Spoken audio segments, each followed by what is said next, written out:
अस्सलाम वालेकुम।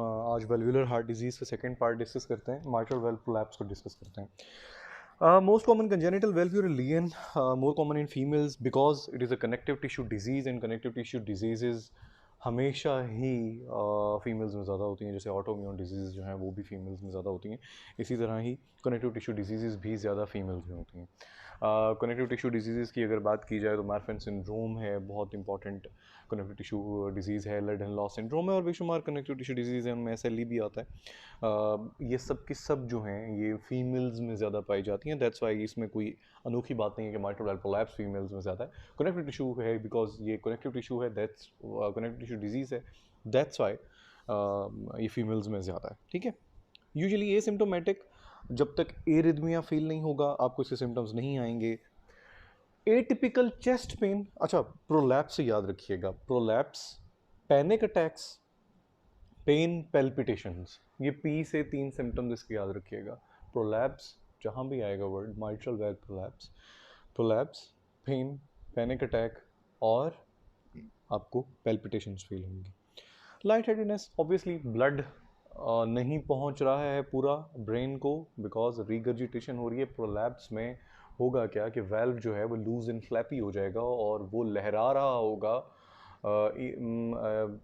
उसको क्लोज करना चाहिए था, उस स्पेस को, उस वेल्व्यूलर स्पेस को, वो स्पेस को क्लोज करने की बजाय उसका जो एक लीफलेट है वो आपके एट्रियम में, लेफ्ट एट्रियम में लहरा रहा होगा। तो बेसिकली रीगर्जिटेशन वाले सिम्टम्स ही आएंगे, बट डिफरेंशिएटिंग पॉइंट्स हैं इसमें, और उसमें सबसे important differentiating point atypical chest pen है, पैल्पिटेशंस हैं, लाइट हेडीनेस तो है ही है। एटिपिकल चेस्ट पेन आपको कभी भी नहीं मिलेगी रीगर्जिटेशन में, माइट्रल रीगर्जिटेशन में। That's how you are going to differentiate it symptoms पे। आगे हम डायग्नोसिस की बात करते हैं, उसमें भी हम डिफरेंशिएट कर सकते हैं माइट्रल वेल्व प्रोलैप्स को माइट्रल रीगर्जिटेशन से। बट अगर आप इसको टेक्निकली देखें, 2D एको पे देखें, तो रीगर्जिटेशन ही हो रही है। क्यों? आपको मैंने अभी बताया है कि जो एक लीफलेट है जो माइट्रल वेल्व का, वो लहरा रहा है कहाँ पे? वो आपके लेफ्ट एट्रियम में। तो वो जो लेफ्ट एट्रियम में इंकॉर्पोरेट हो जाएगा, तो इसका मतलब है कि क्लोजिंग ठीक नहीं हो रही है ना। और अगर क्लोजिंग ठीक नहीं हो रही तो फिर क्या होगा?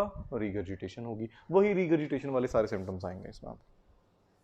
Mid to late systolic click, ठीक है, कैसे? ये mid to late systolic click mitral regurgitation में आप नहीं सुनते हैं। Mid systolic click and murmur, mid systolic click and murmur. अच्छा, मिड सिस्टोलिक क्लिक जो है और जो मर्मर है ये आपको नहीं सुनाई देता है, किसमें? आपको नहीं सुनाई देता है माइट्रल रीगर्जिटेशन में। वहां पे हमने मिड सिस्टोलिक क्लिक की बात नहीं की थी। मिड सिस्टोलिक क्लिक कैसे आएगा? अब वो क्लोज हुआ हुआ है वेल्व, ठीक है, लेकिन वो वेल्व सही तरह से एफिशिएंटली क्लोज नहीं है। वो एफिशिएंटली क्लोज नहीं है तो उससे क्या होगा? उससे ये होगा कि जैसे ही वेंट्रिकुलर सिस्टली होगी, ब्लड जैसे ही टच करेगा, प्रेशर डालेगा वेल्व पे, वेल्व एकदम खुलेगा और लहराना शुरू कर देगा लेफ्ट एट्रियम में। और वो ब्लड जो एयोर्टा में जाना चाहिए था, वो ब्लड बहुत तेजी से रीगर्जिटेट करके एट्रियम में जाएगा और मिड सिस्टोलिक आपको क्लिक मिलेगा। ये जो ओपनिंग हुई है माइट्रल वेल्व प्रोलैप्स की, because of the pressure of the blood, because ventricular systole, उसकी वजह से जो क्लिक पैदा होगा उसको आप मिड या लेट सिस्टोलिक क्लिक कहोगे। ठीक है, वर्सन्स विद, अच्छा अब मैंने आपको पहले ही बता दिया था, माइट्रल वेल्व की जितने भी साउंड्स हैं वो आपको कहाँ पे सुनाई देंगे? एपिकल हार्ट पे। ठीक है, या फिर अगर आप इसको और ज़्यादा गौर से सुनना चाहते हैं तो आपको अक्सर ये कहा जाता है कि एंटीरियर एक्सिलरी लाइन में भी आप इसको सुन सकते हैं।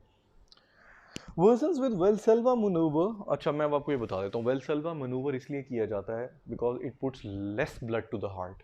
ठीक है, वेल्सेल्वा मनूवर या फिर स्टैंडिंग, इन दोनों में आप ब्लड को कम पहुंचाते हैं हार्ट में। अगर आप खड़े हो जाएं, ग्रेविटेशनल फोर्स से क्या होगा? ब्लड सारा नीचे चला जाएगा, पेरिफ्रीज में चला जाएगा, जो पेरिफ्रीज में डिस्ट्रीब्यूट हुआ तो हार्ट में कम जाएगा। ठीक है, सो स्टैंडिंग से या वेल्सेल्वा मनूवर से, दोनों से आप लेस ब्लड पहुंचा रहे हैं हार्ट में। But we have said earlier, I have mentioned that earlier, कि इस तरह से होता है कि जितना ज्यादा ब्लड होता है हार्ट में उतना मरमर क्लियर होता है। जितना ज्यादा, इस एग्जांपल इस तरह ले लो कि राइट हार्ट में ऑन इनहेलेशन ब्लड ज्यादा होता है, इसलिए ऑन इनहेलेशन राइट हार्ट के जितने मरमर्स है बहुत क्लियर होते हैं। ऑन एक्सपिरेशन ब्लड ज्यादा होता है कहां? लेफ्ट हार्ट में, इसलिए ऑन एक्सपिरेशन लेफ्ट हार्ट में हमेशा मरमर ज्यादा क्लियर सुनाई देता है क्योंकि उसमें ब्लड ज्यादा होता है। माइट्रल वेल प्रोलैप्स को अगर आपने डायग्नोस करना है, इसका उलट है, इसका उलट है। इसमें यह कहा जाता है कि वेल्सेल्वा मैनूवर पे जब आप लेस ब्लड डालेंगे हार्ट में तो फिर आपको ज्यादा सुनाई देगा मरमर।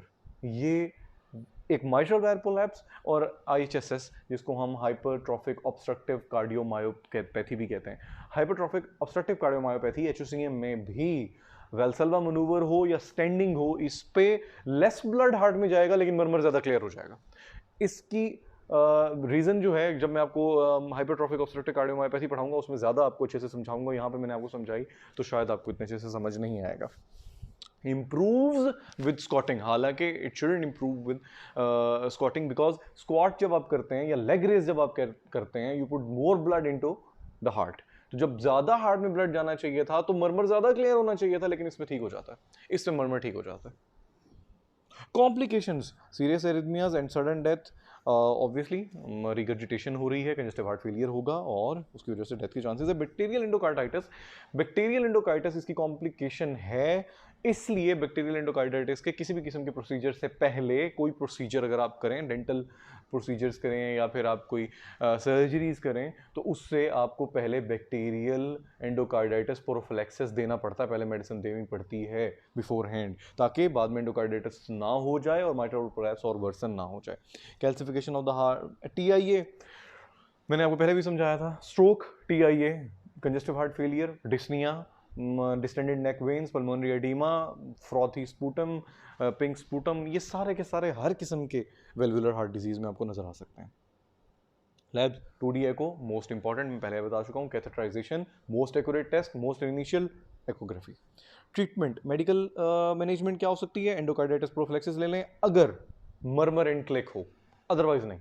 मरमर एंड क्लिक नहीं है ना, दैट मींस कि माइट्रल वेल प्रोलैप्स आपको कुछ नहीं कह रहा, वो अगर आपको कुछ नहीं कह रहा तो आपको प्रोफिलैक्सिस लेना ही नहीं है। जब सिम्टोमेटिक हो गया है फिर आपने लेना है, ठीक है, फिर आपको प्रोफिलैक्सिस की जरूरत है। बीटा ब्लॉकर क्यों देंगे, पेन के लिए, पेन के लिए, हार्ट को स्लो करेगा, इस्कीमिया रिलीफ करेगा, पेन बेहतर हो जाएगा। सर्जिकल मैनेजमेंट बहुत कम जरूरत पड़ती है, बहुत कम जरूरत पड़ती है।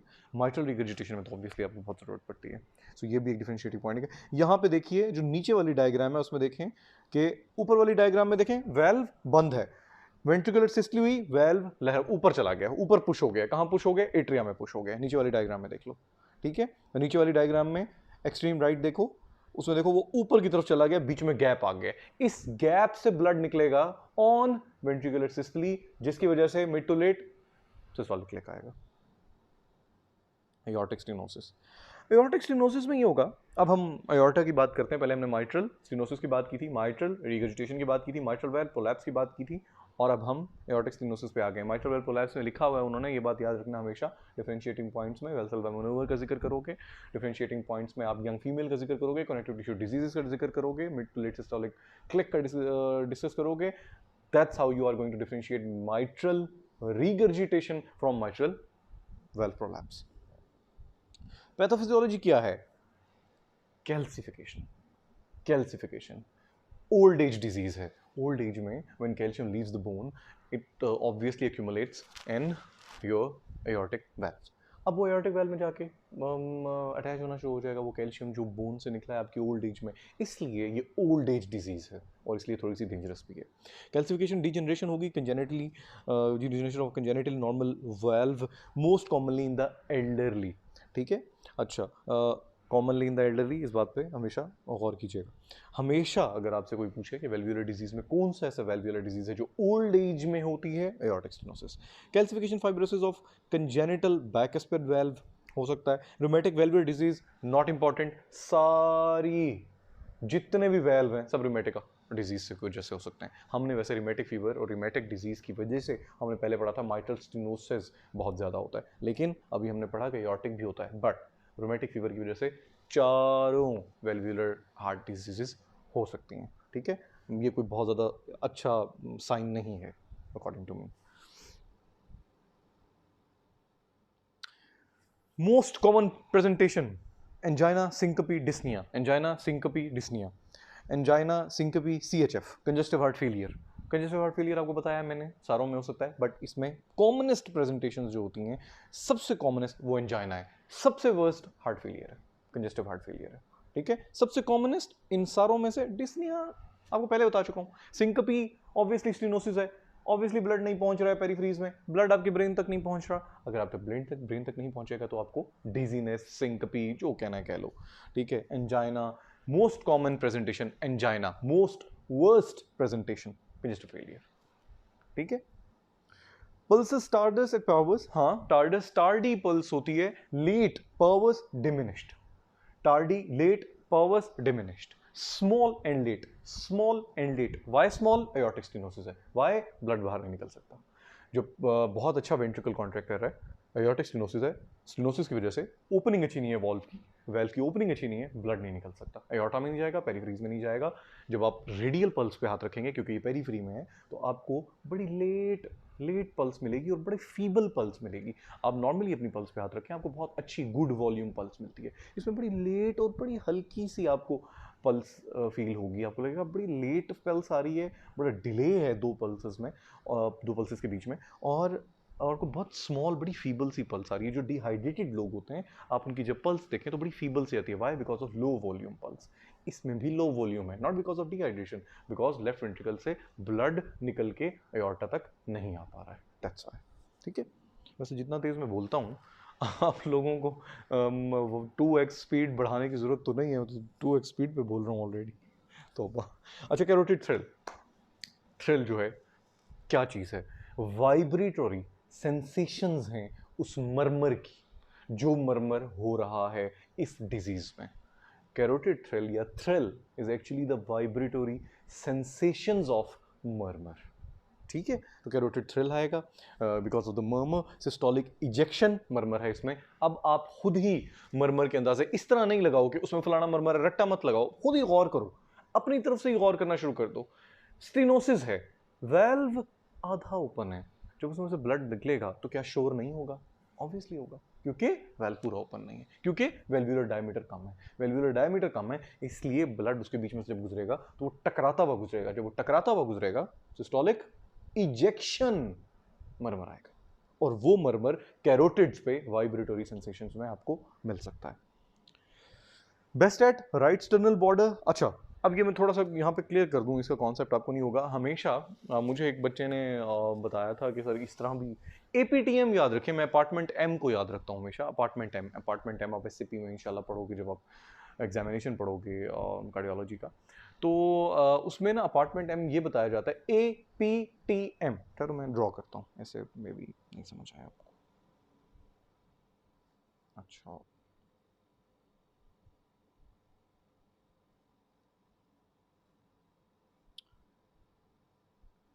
APTM।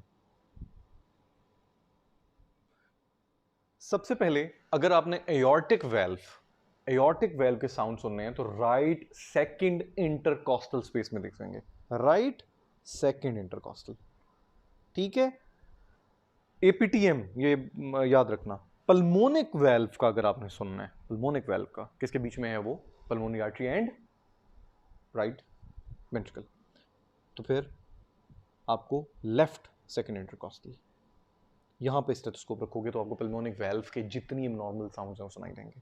ट्राइकस्पिड की अगर आप सुनना चाहते हो फोर्थ इंटरकॉस्टल स्पेस में just lateral to left sternal border, just lateral to left sternal border, किसमें? फोर्थ इंटरकॉस्टल स्पेस में, ठीक है। माइट्रल स्टेनोसिस, माइट्रल वेल्व के जितने भी साउंड्स हैं, माइट्रल स्टेनोसिस के हों, रिगर्जिटेशन के हों, प्रोलैप्स के हों, वो आपको at apex of heart, apex of आपका एपिकल मर्मर हो या एपिकल बीट हो, वो आपको कहाँ पे सुनाई देगी? Most lateral and apical part of your heart, और वहाँ पे ही आपको माइट्रल के साउंड सुनाई देंगे। और माइट्रल के साउंड फिर कहाँ एक्चुअली हमें फ्रेज करना हो तो कैसे फ्रेज करेंगे? हम कहेंगे फिफ्थ इंटरकॉस्टल स्पेस में, मिड क्लेविकुलर लाइन में। फिफ्थ इंटरकॉस्टल स्पेस में मिड क्लेविकुलर लाइन में अगर आप स्टेथोस्कोप रखें तो माइट्रल स्टेनोसिस, माइट्रल रिगर्जिटेशन या माइट्रल वेल्व के जितने भी साउंड्स हैं एबनॉर्मल, वो आपको सारे वहाँ पे सुनाई दे सकते हैं। नॉर्मल भी अगर आपको सुनना है, फॉर एग्जांपल माइट्रल के बारे में हम क्या कहते हैं, हम ये कहते हैं कि माइट्रल जब बंद होते हैं तो S1 साउंड आता है। तो अगर आपने S1 अच्छा सुनना है तो माइट्रल की जगह पे जाके स्टेथोस्कोप रखना है। एपिकल बीट भी वहाँ पे होती है, वहाँ पे आप पैल्पेट कर सकते हैं एपिकल बीट को और ऑस्कल्टेट कर सकते हैं S1 को। ठीक है, चलो तो फिर अब आते हैं इस बात पे। अब इस बात को, इस लाइन को दोबारा से अंडरस्टैंड कीजिएगा। Systolic ejection function with thrill harsh quality radiate to carotid, ठीक है, और सिस्टोलिक इजेक्शन मरमर है। उसके बाद S4 गैलप भी आ गया,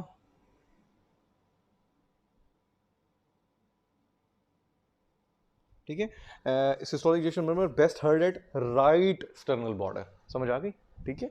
एयोर्टिक सिनोसिस है ना, अभी हमने APTM पढ़ा है, तो राइट सेकंड इंटरकॉस्टल स्पेस में आ गया, ठीक है। तो राइट सेकंड इंटरकॉस्टल स्पेस में जब आप स्टेथोस्कोप रखेंगे तो फिर आपको एयोर्टिक वेल्व सुनाई देगा, उसका कोई भी साउंड हो, नॉर्मल हो या नॉर्मल हो, ठीक है। फिर उसके बाद S4 gallop, ventricular hypertrophy, ventricular stiffness, ventricular ischemia, ventricular abnormal size and shape, जब भी होगा हाइपरटेंशन से इसका मैक्सिमम रिलेशन है, पहले भी इसको बहुत दफ़ा डिस्कस कर चुके हैं। तो फिर स्टिफनेस की वजह से जब ब्लड वहाँ पे गिरेगा स्प्लैशिंग साउंड आएगा, और एक स्प्लैशी साउंड होगा, S4 गैलप उसे कहते हैं। You are not going to do anything different on the basis of S4 gallop because S4 gallop खुद ब खुद ही ठीक हो जाता है if you treat hypertension right. A2 decreased S2 single और paradoxic split। लास्ट क्लास में आप लोगों में से कुछ बच्चे कह रहे थे कि हमें स्प्लिट जो है वो आपने लेक्चर में पढ़ाया है, उसमें नहीं पढ़ाया, तो आप उसमें मेंशन कर दिया करें। मैंने आपको पहले भी ये बताया था कि this is more kind of examination point, examination से रिलेटेड पॉइंट ये ज़्यादा है, इसमें कम है, लेकिन मैंने इसलिए ज़्यादा उसमें एक्सप्लेन नहीं किया था। अब मैं थोड़ा सा एक्सप्लेन कर देता हूँ यहाँ पे दोबारा। मैंने आपको क्लास में भी एक्सप्लेन किया था कि स्प्लिट तब आता है जब दोनों वेल्व्स S2 के अलग अलग टाइम से बंद होते हैं। मैंने आपसे ये कहा था जब लंग्स एक्सपैंड करते हैं तो नेगेटिव इंटरथोरेसिक प्रेशर जनरेट होता है। नेगेटिव इंटरथोरेसिक प्रेशर जब जनरेट होता है तो पोर्टल सर्कुलेशन को वेजोकंस्ट्रिक्शन पे मौजूद करता है, क्योंकि वो उनको पुश करता है। जब पोर्टल सर्कुलेशन पे वेजोकंस्ट्रिक्शन होती है तो इंफीरियर वेना केवा पे भी कंस्ट्रिक्शन होती है। जब इंफीरियर वेना केवा पे कंस्ट्रिक्शन होती है तो एंटी ग्रेविटेशनल फोर्स जनरेट होती है, जिसकी वजह से ब्लड आपके राइट हार्ट में चला जाता है on inspiration. Why? Because on inspiration आपके लंग्स एक्सपैंड करते हैं। लंग्स एक्सपैंड किए, आपके राइट जो हार्ट में है उसमें ब्लड ज़्यादा आ गया because of the वेजोकंस्ट्रिक्शन of inferior vena cava and portal circulation.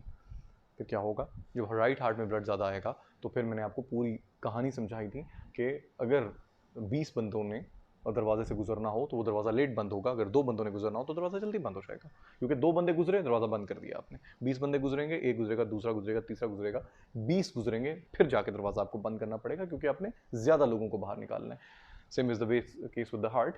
Right ventricular में ज़्यादा ब्लड होगा ऑन इंस्पिरेशन, बिकॉज आप ब्लड रिसीव कर रहे हैं राइट हार्ट में ऑन इंस्पिरेशन। ब्लड ज़्यादा आ गया तो राइट वेंट्रिकल में ऑन इंस्पिरेशन ब्लड ज़्यादा है, इसलिए पल्मोनिक वाल्व लेट बंद होगा, क्योंकि उसे बहुत ज़्यादा ब्लड को पल्मोनरी आर्टरी में भेजना है, ठीक है। लेफ्ट हार्ट में ऑन इंस्पिरेशन ब्लड कम होगा बिकॉज उसके पास ऑलरेडी ब्लड उसने कम रिसीव किया हुआ है ऑन इंस्पिरेशन, राइट साइड ने ज़्यादा रिसीव किया हुआ है। लेफ्ट साइड पे इन कंपैरिजन कम होगा, इसलिए एयोर्टिक वेल्व जल्दी बंद हो जाएगा, क्योंकि लेफ्ट वेंट्रिकल को थोड़ा सा ब्लड बाहर इजेक्ट करना है इनटू एयोर्टा। फिर जब एयोर्टा में ब्लड इजेक्ट हो जाएगा, एयोर्टिक वेल्व जल्दी बंद हो जाएगा और पल्मोनिक लेट बंद होगा। यहां तक बात समझ आ गई?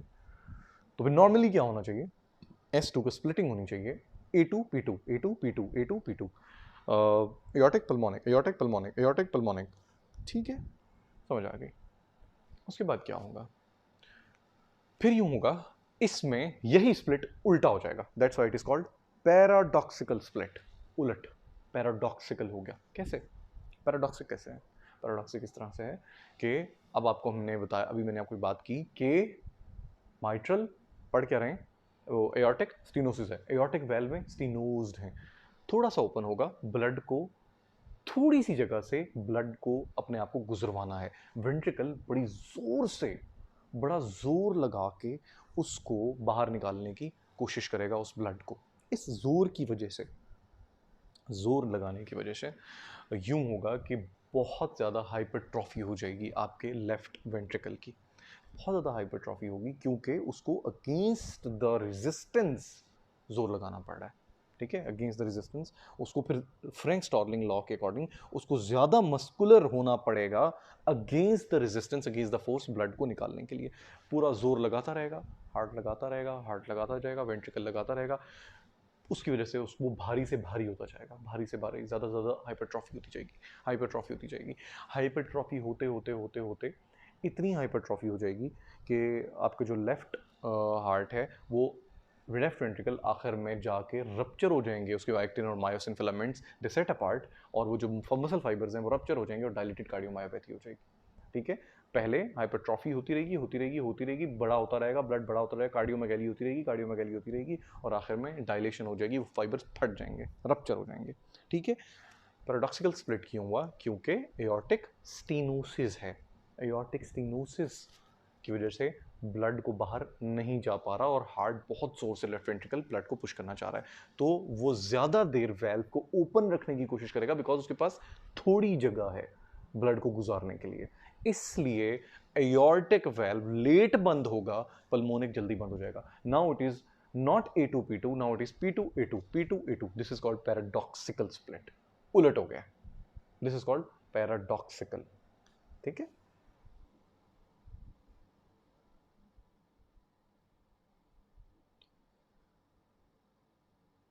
एओर्टिक इजेक्शन क्लिक हमने इसकी ऑलरेडी बात कर ली है, ऑब्वियसली ज़्यादातर ऊपर नहीं हो रहा, ज़्यादा ऊपर नहीं होने की वजह से इजेक्शन क्लिक आएगा। डायग्नोसिस लेफ्ट वेंट्रिकल हाइपरट्रॉफी, ठीक है, एसीजी में हमें left ventricle hypertrophy very mean significant, because हर हमने वेल्वुलर उसमें डिजीज में पढ़ा है, जितनी भी वेल्वुलर डिजीज है हमने उसमें पढ़ा है कि लेफ्ट वेंट्रिकल हाइपरट्रॉफी होगी, तो it is not very specific only regarding to aortic stenosis, this is not a very good differentiating point, right. Even hypertrophy तो सिंपल आपको उसमें भी मिल जाएगी, रिगर्जिटेशन में भी, एओर्टिक रिगर्जिटेशन में भी मिल जाएगी। ठीक है, सो फिर आप सिर्फ ईसीजी पे ये नहीं कर सकते, that's why most accurate test को हमेशा हमने कैथेटराइजेशन रखा है। चेस्ट एक्सरे कैल्सिफिकेशंस मिलेंगी, हमने भी पहले ही बात की कि ओल्ड एज में calcium leaves the bone and accumulates in aortic valve. Cardiomegaly होगी, not so important. Pulmonary congestion you do know, pulmonary congestion सब में हो सकती है। एकोकार्डियोग्राफी में आपको ये मिलेगा। Treatment, patient rest receive endocarditis prophylaxis, yes आप इसमें रिसीव कर सकते हैं बिल्कुल। सर्जरी, सर्जरी तब होगी जब स्टेनोसिस इस हद तक बढ़ जाएगा कि आपको अब ये लग जाए कि अब ये इतनी कम 0.8 सेंटीमीटर क्यूब सेंटीमीटर स्क्वायर आपको अगर लगे कि इतना कम हो गया है वेल्व की ओपनिंग, इतनी कम हो गई है, तो फिर तो ये प्रॉब्लमेटिक हो गया है काफ़ी। ठीक है, तो उस प्रॉब्लम से बचाने के लिए कि इससे ज़्यादा बहुत ज़्यादा ही स्टेनोसिस ना बढ़ जाए, इतना स्टेनोसिस ना हो जाए कि कंजेस्टिव हार्ट फेलियर में पेशेंट चला जाए और उसकी मायोकार्डियल इन्फेक्शन हो जाए, अब उससे पहले उस वेल्व को रिप्लेस करते हैं। देखें, फाइब्रोटिक होते हैं माइट्रल्स, आप उसमें बलून वेल्यूरोप्लास्टी कर सकते हैं, ये कैल्सिफाइड हैं, इनको आपको रिप्लेस ही करना पड़ेगा। ठीक है, फाइब्रोटिक को तो चलो आप बलून वेल्यूरोप्लास्टी कर सकते हैं, बट कैल्सिफिकेशन में बलून वेल्यूरोप्लास्टी किसी काम नहीं आएगी। हाँ, जब आपके पास कोई और अटैम्प्ट नहीं है, आप रिप्लेस नहीं कर सकते हैं, एक पेशेंट है बहुत बीमार है, इतनी सवियर हार्ट ओपन सर्जरी नहीं करवा सकता, अगर ओपन हार्ट सर्जरी नहीं करवा सकता तो एज अ डेस्परेट अटैम्प्ट आप बजाय इसके कि आप उस पेशेंट को वेट करेंगे वो एमआई की वजह से मर जाएं, फिर आप बलून वेल्वोप्लास्टी कर लें। It's a very as a last resort, जब आपके पास कोई और ऑप्शन मौजूद नहीं है। जब तक पेशेंट के सिम्टम्स नहीं आ रहे, सर्जरी करने की जरूरत ही नहीं है। जैसे आपको कहा जाता है कि एक पेशेंट है, उसके पित्ते में अगर पथरी है, ओकेजनली आपको नजर आ गई है, उसने आपसे ये कहा कि मेरे मैदे में पेन है, आपने पेनक्रेटाइटिस देखना था, पेनक्रेटाइटिस देखते देखते आपने ऐसे ही पित्ता भी चेक कर लिया, पित्ते में एक पथरी पड़ी हुई थी, we call it as a calculus. Why? Because it is not giving any symptoms to the patient. If it is not symptomatic, आपको क्यों छेड़ना है उसको? जब वो पथरी आपको कुछ कह ही नहीं रही, आपको क्यों छेड़ना है उसको? आप उसे पिता नहीं निकालेंगे, आप बजाय आप कोलिसिस्टेक्टमी नहीं करेंगे उसकी, आप उसे एंटीबायोटिक्स नहीं देंगे, बिकॉज वही सिम्टोमेटिक है, एक कैलकुलस है, जो वो एक कैलकुला है, आपको क्या करना है उसको? ठीक है, दैट्स वाई जब एक माइट्रल वेल्व में अगर अगर एओर्टिक वेल्व में कोई नॉर्मेलिटी है but it is not symptomatic, क्यों सर्जरी करनी है? इतना बड़ा रिस्क से क्यों गुजारना है पेशेंट को? हार्ट सर्जरी कोई आसान सर्जरी तो नहीं है। देखें आप किस तरह नॉर्मली 3 लीफलेट कितने खूबसूरत नजर आ रहे हैं, नीचे देखें, अब नॉर्मल लीफलेट देखें, कितनी छोटी सी ओपनिंग है, कितने स्टेनोटिक हैं, इसको पूरा ओपन होना चाहिए था, लेकिन आप देखें वो कितना थोड़ा सा ओपन है। ठीक है, ये स्टेनोसिस है, अब नॉर्मल है। रिगर्जिटेशन की बात करते हैं, most common cause is systemic hypertension, regurgitation. ये जितनी बातें लिखी हुई हैं नीचे, hypertension, infectious endocarditis, syphilis, ankylosis, spondylitis, Marfan syndrome, aortic dissection, aortic trauma, सबको मिलाएं, मल्टीप्लाई बाय 10 करें, फिर भी इस्केमिक हार्ट डिजीज इनसे आगे है। वो old fashioned ischemic heart disease फिर भी मोस्ट कॉमनेस्ट डिजीज है रीगर्जिटेशन की, because ischemia cause dilated cardiomyopathy, dilated cardiomyopathy leads to aortic regurgitation. We have already learn that and mitral regurgitation, ठीक है, उसमें मैंने आपसे कहा था dilation is equals regurgitation, same is the case here, dilation equals aortic regurgitation, ठीक है। Clinical finding dyspnoea सब में है, सब में है। Diastolic decrescendo murmur most common. Decrescendo murmur कैसे होगा? यूं होगा कि पहले मैं आपको ना ड्रॉ करके बताता हूं।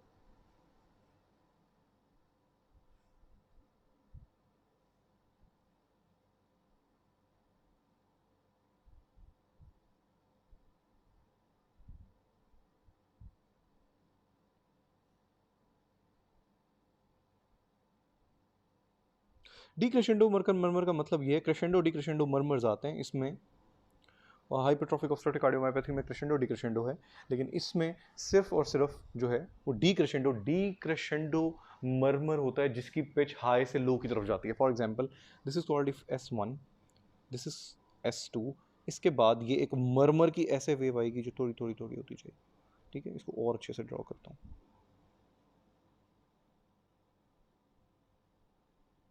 इस तरह का मर्मर आएगा after S2, because it is aortic regurgitation.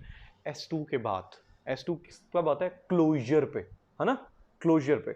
S2 के बाद जब S1 स्टार्ट होगा जिसमें एओर्टिक रिगर्जिटेशन स्टार्ट हो जाएगी, उसमें क्या होगा? अब देखो वेल बंद है, S2 कब आता है? वेल बंद हो जाता है।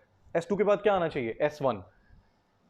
अब S2 के बाद जब वेल्व क्लोज है, कोई मर्मर नहीं आना चाहिए ना, क्योंकि वेल्व क्लोज है, लेकिन यहां पे रीगर्जिटेशन है, वेल्व क्लोज नहीं है, नॉर्मेलिटी है। S2 कब आता है ना, मैं दोबारा से इस बात को मेंशन करता हूं, S2 तब आएगा जब एओर्टिक एंड पल्मोनिक बंद होंगे। S2 आया, बंद हो गए।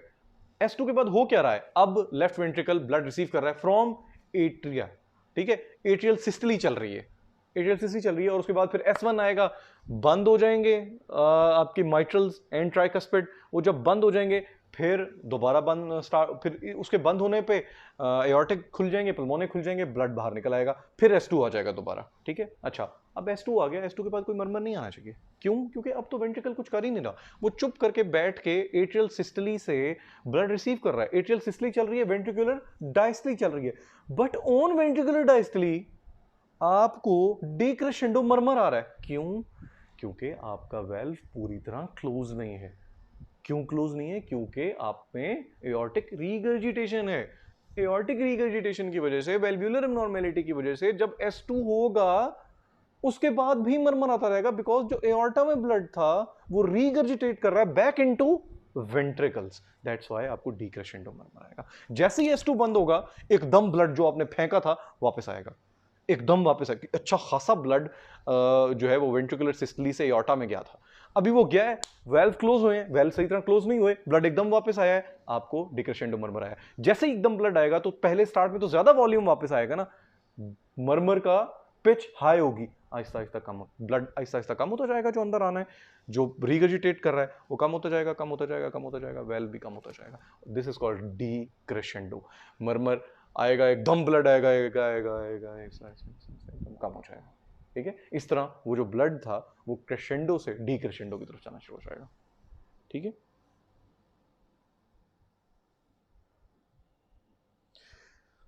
सिस्टोलिक फ्लो मर्मर ये भी है, सिस्टोलिक फ्लो मर्मर भी है, क्यों है? क्योंकि रीगर्जिटेशन है। क्यों है? क्योंकि अब देखो सिस्टोलिक फ्लो मर्मर क्यों आएगा?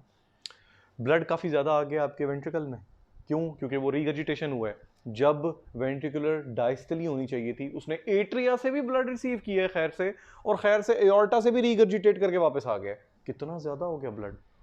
इसमें भी सुप्राफिजियोलॉजिकल इंक्रीज है इजेक्शन फ्रैक्शन में, इसमें भी, क्योंकि इतना सारा ब्लड रिसीव हो गया लेफ्ट वेंट्रिकल को जो नहीं रिसीव होना चाहिए था। तो फिर जब इतना सारा ब्लड आप इजेक्ट करेंगे तो ऑब्वियसली वो टकराएगा वेल्व से, जब वो टकराएगा सिस्टोलिक फ्लो मर्मर आएगा, ठीक है। सो इसमें दोनों मर्मर्स हैं, डायस्टोलिक पे भी और सिस्टोलिक पे भी, बट ज्यादा क्लियरली डायस्टोलिक सुनाई देगा आपको, ठीक है। ड्यूरोजियस साइन, अच्छा ये जितने भी हैं ना, systolic diastolic thrill, Duroziez, murmur over the femoral arteries, ये सारे के सारे जो है ना, ये हेड बॉबिंग, एक और वाटर हैमर पल्स, ठीक है, क्विंकी पल्स, ये सारे के सारे इसमें आते हैं, ये सारे साइंस इसी के हैं, एओर्टिक रिगर्जिटेशन के हैं, but it is not important now because ये पुराने ज़माने में ये सिम्टम्स आते थे, बट इसमें आपको स्टेथोस्कोप पे अगर डायस्टोलिक डिक्रेशेंडो मरमर आना शुरू हो गया और पेशेंट आपको बताना शुरू हो गया कि मुझे सिम्टोमेटिक हो रहा हूँ और उसका ब्लड प्रेशर ड्रॉप आ रहा है, आप पहले ही सर्जिकली रिप्लेस कर देते हैं aortic valve.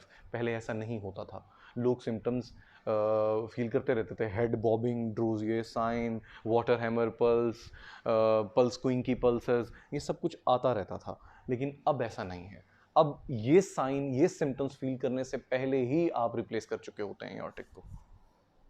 S3 in early left ventricle decompensation, not very important, not very important. क्या S3 कब आता था? आपको मैंने बताया जब बहुत ज़्यादा ब्लड आपके लेफ्ट वेंट्रिकल में आ रहा है। बहुत ज़्यादा कब आता है? जब कंजेस्टिव हार्ट फेलियर आता है। कंजेस्टिव हार्ट फेलियर हर में है, सब में है, ठीक है। तो फिर एक्चुअली इसमें क्यों हमने S3 को स्पेशली मेंशन किया, बाकी में हमने क्यों नहीं मेंशन किया? क्योंकि लेफ्ट वेंट्रिकल दोनों साइड से ब्लड रिसीव कर रहा है, एट्रिया से भी, लेफ्ट एट्रियम से भी, एओर्टा से भी रिगर्जिटेशन हो रही है और वो रिगर्जिटेंट ब्लड भी वो रिसीव कर रहा है। तो कितनी ज़्यादा अमाउंट ऑफ ब्लड रिसीव कर रहा है, दैट्स वाई आपको S3 साइन यहाँ पे हमने मेंशन किया है। Dilated left ventricle, obviously dilated cardiomyopathy इसमें आपको मिलेगी क्योंकि बहुत ज़्यादा ब्लड रिगर्जिटेशन पे आपने रिसीव किया है, दैट्स वाई डायलेशन होती है तो रिगर्जिटेशन होती है, that's why you have to replace the aortics earlier beforehand, because अगर आप नहीं करेंगे तो डायलेशन होगी, और मैंने आपको पहले ही बताया था there is nothing you can do to revert the dilation, इसलिए डायलेशन से पहले ही आप उसको ठीक कर दें। और क्राइटेरिया मैंने आपको एक समझाया था, अगर आपको याद हो, मैंने क्राइटेरिया बताया था माइट्रल रिगर्जिटेशन में, मैंने कहा था ejection fraction if it is less than 60 replace balloon valvoplasty कर लें माइट्रल रिगर्जिटेशन में, या फिर माइट्रल रिगर्जिटेशन के कमीजोटमी कर लें।